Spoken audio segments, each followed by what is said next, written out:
వెంకటరెడ్డి గారు చెప్పండి, ఈ ఇష్యూని ఎట్లా డీల్ చేస్తారు? ఏం కదా, ఏం జరగబోతోంది? ఇక జగన్ గారి దగ్గరికి వెళ్ళిపోయినట్లేనా? ఎట్లా వీళ్ళు ఇప్పటికే గవర్నర్ని కలిశారని అదని కూడా వార్తలు వచ్చాయి కదా. ఏమిటి ఈ కేసు ఏ రకమైనటువంటి పరిణామాలు చోటు చేసుకోబోతున్నట్లు మీకు అనిపిస్తోంది? కొమ్మనేని గారు, ముందుగా మీకు ప్యానెల్లో ఉన్నటువంటి మా తెలంగాణ మిత్రులందరికీ కూడా నమస్కారాలు, very good morning sir. YSR Congress party అధ్యక్షుడు, ప్రతిపక్ష నాయకుడిగా ఉన్నటువంటి జగన్మోహన్ రెడ్డి గారిని ఈ 11 నెలల కాలంలో జగన్మోహన్ రెడ్డి గారు ప్రతి అంశాన్ని ప్రజలకు సంబంధించినటువంటి ప్రతి అంశాన్ని ఎలా అడ్రస్ చేస్తా ఉన్నారో, దానికి సంబంధించి ప్రభుత్వం ప్రతి సందర్భంలో దాని మీద కౌంటర్ ఇవ్వడంలో విఫలం అవుతా ఉంది. అది మనం చూస్తా ఉన్నాం. దానిలో భాగంగా జగన్మోహన్ రెడ్డి గారిని డైరెక్ట్ గా రాజకీయంగా ఎదుర్కోలేక జగన్మోహన్ రెడ్డి గారిని అరెస్ట్ చేసేస్తే కొన్ని రోజులన్నా ఈ రాష్ట్రంలో వైఎస్ఆర్ కాంగ్రెస్ పార్టీ మాట్లాడకుండా ఉంటది. అలానే మేము కక్ష కూడా తీర్చుకున్నట్టుగా ఉంటది. ఎందుకంటే చంద్రబాబు నాయుడు గారి మీద ఆల్రెడీ అంతకుముందు లిక్కర్ కేసు నమోదైంది. ఆ లిక్కర్ కేసులో A3గా చంద్రబాబు నాయుడు గారు ఉన్నారు. 2015 టు 19 మధ్య జరిగినటువంటి ఆ కుంభకోణానికి సంబంధించిన దాంట్లో చంద్రబాబు నాయుడు గారు లిక్కర్ కేసులో A3గా ఉన్నారు. CID ఆల్రెడీ కేసు ఉంది. సో జగన్మోహన్ రెడ్డి గారి మీద కూడా మళ్ళీ సేమ్ లిక్కర్ కేసు పెట్టి అరెస్ట్ చేయాలనేటటువంటి దాంట్లో భాగంగానే ఇప్పుడు జరుగుతున్నటువంటి వరుస అరెస్టులు. ఎందుకంటే ధనంజయ రెడ్డి గారు కానీ, లేదంటే మీరున్న కృష్ణమోహన్ రెడ్డి గారు కానీ, వాళ్ళు అధికారులుగా ఇన్ని సంవత్సరాలు, దాదాపుగా 20-30 సంవత్సరాలుగా వాళ్ళు విధులు నిర్వహిస్తున్నా ఎక్కడ వాళ్ళ మీద ఒక చిన్న రిమార్క్ లేదు. కానీ ఇప్పుడు వాళ్ళని తీసుకొని వచ్చి ఈ కేసులో అరెస్ట్ చేయటం క్లియర్ గా మొన్న సుప్రీంకోర్టు చెప్పినటువంటి మెకానికల్ అరెస్ట్ అనేది మనకు అర్థం అవుతా ఉంది. మొన్న 3 రోజుల క్రితం సుప్రీంకోర్టు నాకైతే మెకానికల్ అరెస్ట్ అనిపించట్లా, ప్లాన్డ్ అరెస్ట్ అనిపిస్తా ఉంది. ప్లాన్డ్ గా 2 రోజులు 3 రోజులు వరుసనే గంటలు 13 గంటలు 10 గంటలు ఇట్లా విచారణ జరిపినట్టు జరిపి ఇప్పుడు ఫైనల్ గా అరెస్ట్ చేశారనిపిస్తోంది. అంటే దాంట్లో మెకానికల్ అరెస్ట్ అని ఎందుకన్నా అంటే సార్, కేసు పెట్టాం కాబట్టి ఖచ్చితంగా అరెస్ట్ చేయాలి. ఆ కోణంలో మెకానికల్ అరెస్ట్. ఇప్పుడు అంతకుముందు హైకోర్టు కూడా అనేక సందర్భాలు వ్యాఖ్యానించింది, మీ కేసులు పెట్టడం, అరెస్ట్ చేయడం తప్ప అసలు విచారణ చేయడం చేత కదా, మీ డీజీపీని పిలిస్తే పరువు పోతుంది అని పిలవకుండా ఉంటున్నాం, ఇంకోసారి ఇలాంటి రిపీట్ చేయొద్దని చెప్పి హైకోర్టు ఎలా వ్యాఖ్యానించిందో సేమ్ ఇప్పుడు సుప్రీంకోర్టు కూడా మీరు ఏదో కేసు పెట్టేశారు కాబట్టి లెక్కలకు సంబంధించి ఈ కేసు పెట్టాం కాబట్టి ఎవరో ఒకరిని అరెస్ట్ చేయాలనేటటువంటి దురుద్దేశంతో వెళ్తున్నట్టుగా కనపడుతుంది. ఈ రోజుకి ఇందాక మీరు చదివినిపించారు వార్త, ఏదైతే సుప్రీంకోర్టు ఈ రోజు కూడా వ్యాఖ్యానించింది. ఆల్రెడీ ఇది రాజకీయ దురుద్దేశంతో పెట్టినటువంటి కేసు లాగా మాకు కనపడుతుంది. పోలీసులు మీరు విచక్షణ అధికారాన్ని ఎలా పడితే అలా వాడొద్దు అని చెప్పి డైరెక్ట్ గా సుప్రీంకోర్టు వ్యాఖ్యానించింది. మొన్న మిథున్ రెడ్డి గారి బెయిల్ కి సంబంధించి హైకోర్టు బెయిల్ ని రద్దు చేసిన దాని మీద సుప్రీంకోర్టు బెయిల్ రద్దు చేసిన దాని మీద వ్యాఖ్యానిస్తూ మీరు పూర్తి స్థాయిలో విచారణ చేయలేదని కనిపిస్తుందని కూడా చెప్పింది. అసలు లెక్కలకు సంబంధించిన కేసు తీసుకుంటేనే ఇది దురుద్దేశంతో పెట్టినట్టుగా క్లియర్ గా కనపడుతుంది. ఎందుకంటే కొమ్మనేని గారు 2024 మన సెప్టెంబర్ 9వ తారీఖున వై వెంకటేశ్వర శ్రీనివాస్ అనేటటువంటి ఒక విజయవాడకు సంబంధించినటువంటి వ్యక్తి రిజిస్టర్ పోస్ట్ వేస్తాడు. ఎవరికి? రెవెన్యూ అండ్ ఎక్సైజ్ శాఖ ప్రిన్సిపల్ సెక్రటరీ ముఖేష్ కుమార్ మీనాకు రిజిస్టర్ పోస్ట్ వేస్తాడు. ఆయన రిజిస్టర్ పోస్ట్ రాగానే ఆయన ఎమ్మటనే బెవరేజ్ కార్పొరేషన్ కి అంతర్గత విచారణకు ఆదేశిస్తాడు, మెమో జారీ చేస్తూ. 9 రోజుల్లో వాళ్ళు విచారణ పూర్తి చేశామని ఇచ్చేస్తారు. ఎఫ్ఐఆర్ CID కంప్లైంట్ చేస్తారు. తర్వాత ముఖేష్ కుమార్ మీనా ఎఫ్ఐఆర్ నమోదు చేస్తారు. ఎఫ్ఐఆర్ లో గుర్తు తెలియని వ్యక్తులను రాస్తారు.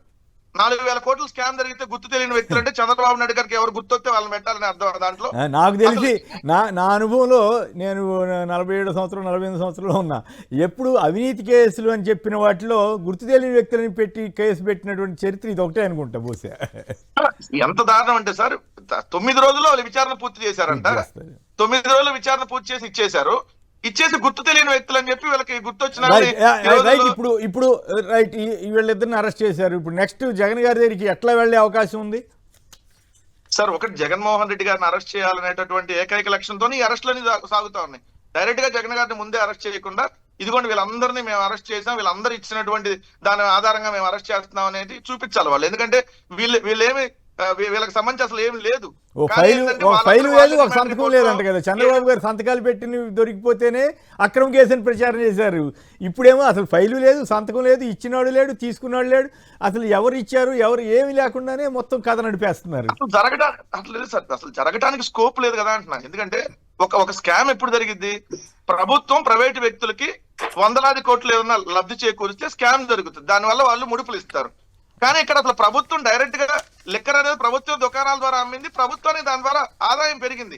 చంద్రబాబు నాయుడు గారు 5 సంవత్సరాలు ఉన్నప్పుడు 70,000 కోట్ల ఆదాయం వస్తే ఏదైతే లిక్కర్ మీద రాష్ట్ర ప్రభుత్వానికి, జగన్మోహన్ రెడ్డి గారు 5 సంవత్సరాల్లో లిక్కర్ తాగే వాళ్ళ సంఖ్య తగ్గింది, సేల్స్ తగ్గింది, బట్ ఆదాయం మాత్రం 1,06,000 కోట్లు వచ్చింది.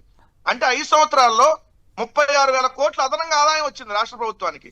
Right. మనకి స్కామ్ ఎట్లా జరిగింది? వీళ్ళు Right. మీరు అంటున్న బ్రాండ్లు తీసుకొని వచ్చారంటారు. ఒక్క కొత్త బ్రాండ్ తీసుకురాలా జగన్మోహన్ రెడ్డి గారు ఉన్నప్పుడు? Right. అవన్నీ అంతమంది తీసుకొని వచ్చినటువంటి బ్రాండ్లని రెన్యువల్ చేసి చంద్రబాబు నాయుడు గారు వెళ్ళారు, అయ్యే కొనసాగినాయి. Right. ఒక్క కొత్త డిస్టిలరీ తీసుకురాలా. కానీ మేము అదాన్ డిస్టిలరీ అని తీసుకొని వచ్చామని చెబుతాను. అసలు అదాన్ డిస్టిలరీ అనేది ఆంధ్రప్రదేశ్ లో లేదు.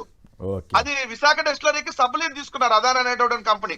వాళ్ళు కూడా మొత్తం ఎంటైర్ బెవరేజ్ కార్పొరేషన్ 17,000 కోట్లు ఏదైతే బెవరేజ్ కార్పొరేషన్ మద్యాన్ని తీసుకుంటే బెవరేజ్ దగ్గర నుంచి ఆ 17,000 కోట్ల విశాఖ డిస్టిలరీ కేవలం 1,100 కోట్ల ఇచ్చారు ఆర్డర్. మరి అసలు కుంభకోణం ఎట్లా జరిగిద్ది? సో ఏదో విధంగా జగన్మోహన్ రెడ్డి గారిని రాజకీయంగా డైరెక్ట్ గా ఎదుర్కోలేరు. చంద్రబాబు నాయుడు గారు ఎప్పుడు ఏది చేసినా కూడా అంటే ఈయన బయట ఉంటే జనం ఎగబడుతున్నారు కదా, జగన్ గారు ఎక్కడికి వెళ్తే అక్కడ జనం ఎగబడుతున్నారు. హామీలు ఏమో ఇవ్వట్లేదు, హామీల గురించి అడుగుతున్నాడు జగన్ గారు. ఈ ఎంత ఎందుకు, ఈయన ఏదో చేసేస్తే పని అయిపోద్ది అనుకుంటున్నారో ఏం పాడో. సార్ ఇప్పుడు మొన్న రాప్తాడులో 70 మందికి పైగా అరెస్టులతో కూడా కలిపితే మొత్తం వైఎస్ఆర్ కాంగ్రెస్ పార్టీకి సంబంధించినటువంటి కార్యకర్తల్ని నాయకుల్ని ఇప్పుడు 790 మందిని అరెస్ట్ చేశారు సార్. ఈ 11 నెలల్లో 790 మంది మీద కేసులు పెట్టి అరెస్ట్ చేశారు. చాలా వరకు బెయిల్ వచ్చింది. సో కొంతమంది అయితే రిమాండ్లు 4 నెలలు 3 నెలలు రిమాండ్ లో ఉన్న వాళ్ళు కూడా ఉన్నారు. సో స్టిల్ ఇప్పుడు వంశీ గారితో పాటు మరి కొంతమంది కూడా రిమాండ్ లో ఉన్నటువంటి పరిస్థితి. వంశీ అయితే మరీ అన్యాయం. 2 నెలలుగా జైల్లో ఉంటే అప్పుడు పీటీ వారెంట్ వేయకుండా ఇప్పుడు మళ్ళీ కొత్త కేసులు పెట్టడం బెయిల్ వచ్చినప్పుడు. ఇది అయితే క్లియర్ గా జగన్మోహన్ రెడ్డి గారిని అరెస్ట్ చేయాలనేటువంటి వాళ్ళ క్లియర్ కట్ గా వాళ్ళ ఆలోచన. దానిలో భాగంగానే ఎందుకంటే చివరిగా అంటే కొన్ని సంవత్సరాలు పోయినాక అరెస్ట్ చేయడం కంటే ఇప్పుడే ముందే అరెస్ట్ చేసేస్తే దాని తర్వాత అంత తీవ్రత ఉండదు కదా, ప్రజల్లో చర్చ కూడా ఉండదేమో అని అందుకని ముందుగానే అరెస్ట్ చేయాలి. ఈ మాత్రానికి జనం మర్చిపోతారా ఇవన్నీ? జగన్ గారికి కొత్త కాదు కదా ఇటువంటి. కాదుగా ఈనాడు వాళ్ళు చూడండి ఎంత దుర్మార్గం. వాడెవడో సెక్కి ఆయన్ని తీసేస్తే దానికి జగన్కి లింక్ పెట్టి ఎంత దుర్మార్గపు రాతలు రాశారండి. మరి 4 రూపాయలకేమో కొంటేనేమో నీతివంతమైన గారు వాళ్ళు రాస్తానే దొరికిపోయారు. దాంట్లోనే ఏంటంటే ఆ సెక్కి ఒప్పందం కుదుర్చుకుంది జగన్మోహన్ రెడ్డి గారి ప్రభుత్వం 2021లో. అవును. ఈ ఎవరైతే ఇప్పుడు ఈ సిఎండి ఈ గుప్తా అని ఈయన ఛార్జ్ తీసుకుంది 2023 జూన్ లో. 2023 నుంచి 2025 దాకా ఆయన టర్మ్. రేపు వచ్చే నెలతో ఆయన టర్మ్ అయిపోతుంది. 2 years ఆ టర్మ్. ఆయన 2023లో ఛార్జ్ తీసుకున్నాడు. సెక్కి ఒప్పందం జగన్మోహన్ రెడ్డి గారి ప్రభుత్వంతో కుదుర్చుకున్నప్పుడు అసలు ఆయన లేడు సీఎండీకి అక్కడ. మరి ఇంత చెత్తగా రాశారా ఆ పత్రిక? ఆశ్చర్యం వేస్తాం. నేనైతే గమనించలేదు, మీరు గమనించి చెప్పారు. చాలా దారుణంగా ఇంత దౌర్భాగ్యంగా పత్రిక దిగజారిపోయి జగన్ మీద ఉన్న ద్వేషంతో వాళ్ళు ఎందుకు పాడు చేసుకుంటున్నారు? ఈనాడిని నాశనం చేసుకుంటున్నారు వాళ్ళు. వాళ్ళ తెలివి తక్కువతనం అనాలా, అహంకారం అనాలా, లేదా కక్ష ద్వేషం ఆగట్లేదు అనాలా? మీరు చెప్పింది వింటే నాకు ఆశ్చర్యం అనిపిస్తా ఉంది వెంకటరెడ్డి.